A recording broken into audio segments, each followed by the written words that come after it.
You know, you didn't just come out as just major. You worked behind the scenes as a servant, you know, and a lot Yeah, of people yeah, don't know how to serve first. You serve before you start doing you, you know. yeah.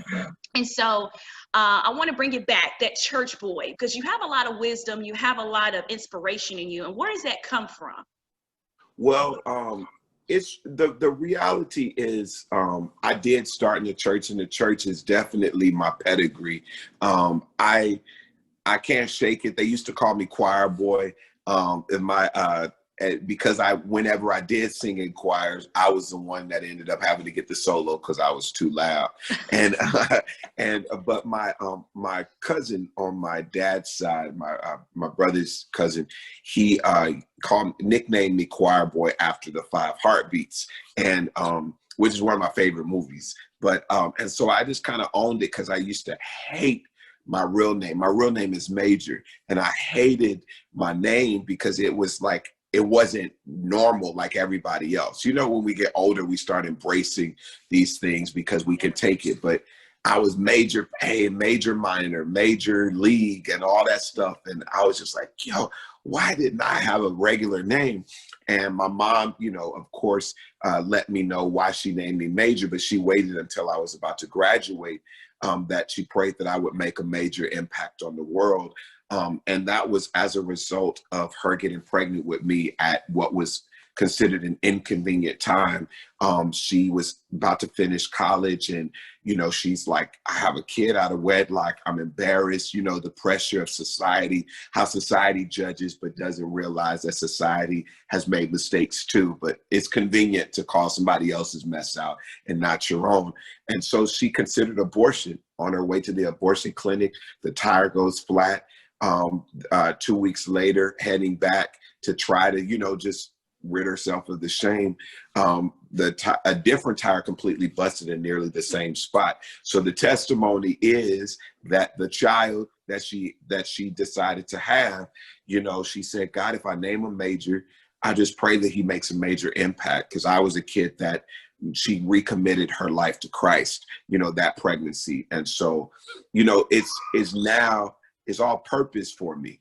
And I'm grateful for my upbringing that did start in the church, because it directed me to the sensitivity to responding to the cry of the people, you know, because we come to the church because the church is truly a hospital. It's not a courtroom, it's a hospital. You And if better we treat it, preach. You better yeah, preach. yeah. And if we regard the church as a hospital, we understand that the pastor, the ministers are the surgeons, they're the doctors, they're the nurses, and they're supposed to tend and help us get to healing. You know, and so, and what they're going to do is, as you're practicing medicine, as you're practicing faith, you then allow us to learn disciplines that are going to put us in a position for greatest recovery. And so that has always kind of been my philosophy in how I move. That, you know, Christianity informs my movement, my faith informs my movement.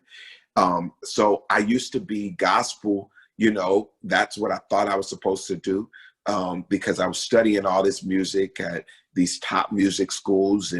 But when I got to LA, I was, you know, preceding LA, I never really had a full open door to gospel. It always seems like I was trying to convince people that I belonged here. And it was the weirdest thing, because I was a worship leader, which that just makes sense.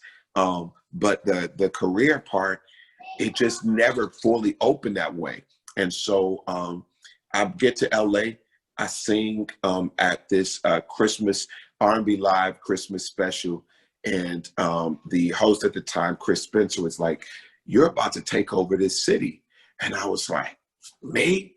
You know, and I went ahead and let them call me Major, you know. And he says, it's in your name, it's who you are. And I remember praying and fasting on this move to transition into mainstream. And after talking to my mom and my godmother, I was just like, yo, I'm equipped to do this, because if anything, I would believe that God will want representation on the other side that actually has the information to give to the people that may not know him as well. And so my whole commitment was, if I'm a crossover, I'm gonna take the crossover with me. And things just started happening. I stopped chasing the embrace of the uninterested and just locked into who I was, and things just started coming. And now we have "This Is Why I Love You" and all these other songs.